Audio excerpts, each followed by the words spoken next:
The American Recut, a spoiler-free review show where I, Nick, and I, Brendan, dissect films and television to save you from atrocious media. Midsommar. A couple travels to Sweden to visit a rural hometown's fabled Midsummer Festival. What begins as an idyllic retreat quickly devolves into an increasingly violent and bizarre competition at the hands of a pagan cult. Written and directed by Ari Aster. Alright, this is Midsommar, and tonight we are joined by our friend Tom, yet again. You may know him from Men in Black, the most recent film in a starring role. Boom. Yes. No big deal, no big deal. No autographs right now, but catch me later. Alright, so let's get to the story of this weird trippy... For Midsommar, I think what we're going to do is, because there's a lot to discuss about this film, that's mostly spoilers. We will probably just do a very quick run-through for the American Recut of our story, characters, effects, themes, the usual checklist, give our thumbs up or thumbs down, and then just move straight into extended discussion. So, let's start with story. Tom, you're up first. Oof, this is a tough one without giving too much away. Essentially, where do you want to start with this, actually? Because I don't want to spoil it. I would say if you're going to go into this, just if you're looking for information, I guess. I think high level. It is a horror movie, but it is a what do we call it? Like a suspense type movie. Yeah. So not no shock. You know what is the also term for the horror movie for the jump? Yeah, jump scares. No jump scares really. But yeah, suspenseful, disturbing. A lot of things going on in this movie, and I think if you're familiar with the director's work, it sounds like this is actually my first film. It sounds like it follows the same vein of being very strange, but also artsy fartsy.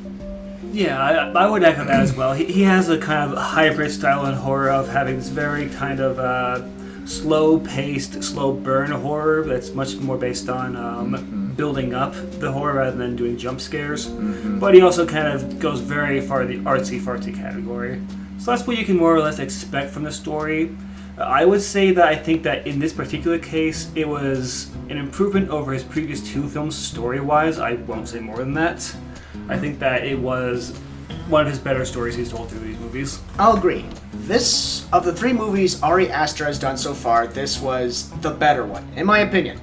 And just to kind of wrap up the story segment of our podcast, it's essentially a downward spiral vacation of 5 friends going to Sweden.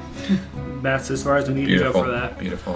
Characters. I love the characters in this film. Oh yeah. Fun characters all around. You have the quirky mix of your classic horror movie type group of friends, and the interactions with the folks that they find in Sweden. Yeah. And it's good. Yeah, it's a good blending of different and really stark personality differences, so to speak. Right. These characters are a little bit cliche in a sense, or sort of like a niche. Like they're, you know what I'm saying? It's like sort of like classic, yeah. It's formulaic, but their dialogue, the dialogue in this movie, wraps them all very well together. It's excellent dialogue. These characters play off each other really nicely, and if you consider the town they go to be a character, it is a pretty unexpectedly funny character at times. Yeah, well done. Good acting. Solid all around. Yeah, effects. Our biggest one yet. Now, there were a ton of stuff going on here. There are some really fun practical effects that go on in this movie. There's some really interesting camera angles that get used every so often. A lot of great camera angles.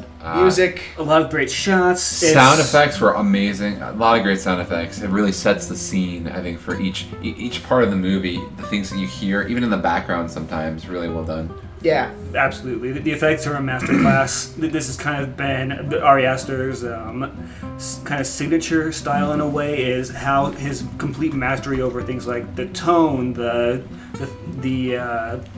sound design, the ambiance. Yeah, he's always been excellent with that, and this is no exception. Yeah, definitely. Themes. Now that is a hard one to tack down. I think as far as themes go, especially with the summer release block and the last few movies we've seen, this one is swimming in themes. There are a lot of very interesting places it goes, it tackles a lot of interesting ideas, and it implies a lot of interesting ideas as well. Yeah, I think something that is central to what happens in the movie is sort of an exploration of how I think we as human beings deal with feelings, grief, deal with, and really how we resolve them. So I think that is one of the kind of the things that is very, very occurring throughout the film. Right. Yeah. Definitely. That's definitely a theme. Themes on psychology, community, religion, and like Tom said, emotions. Yeah, and as far as themes go, we'll dig into what those are in the ramble on part, but needless to say, the themes of this movie are definitely prevalent, they're strong, and unlike a lot of other directors where you'll get a very real sense that they're kind of begging you to ask what it's about, this movie doesn't get that same feeling. No. It gets that feeling that it exists, there is symbolism to dig into, but you don't have to understand it. I agree with that. I feel like this is in a way, this movie is like, this is what we have, this is what I'm showing you. Don't really care if you understand it or not. Essentially, yeah. Alright, but let's go ahead. Let's give our recommendations. Thumbs up or thumbs down for this movie? I'm gonna give it a thumbs up. Same. Absolutely, I highly recommend this movie. Oh yeah. Especially if you go in blind. So, Yeah, that's the best way to do it. If you don't want to go in blind, we'll have a ramble on for you. That's coming up next. All right, stay tuned, folks.